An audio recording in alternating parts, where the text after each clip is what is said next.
মা বাপ, আমি প্রতিদিন বলি বাজান, মা বাপ গুলো এখন স্বার্থপর, এটা মনে রাখ।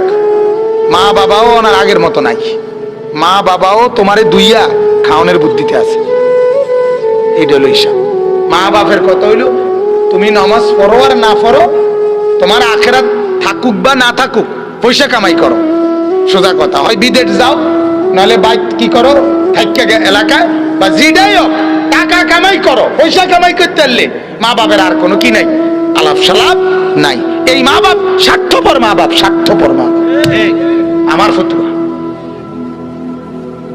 হ্যাঁ, যে মা বাপ তার চোখের সামনে ছেলে 1 বছর যাবত আপনার উপযুক্ত ছেলে মেয়ে কোনোদিন ফজরের নামাজ পড়ে না, অথচ আপনার কলিজায় কোনো ব্যথা নাই, পেরেশানি নাই, অস্থিরতা নাই, টেনশন নাই, চোখে পানি নাই, আহাজারি নাই, ওই মা বাপ স্বার্থপর, স্বার্থপর, স্বার্থপর। হ্যাঁ, আমি বললাম, নালে জবাব দেন।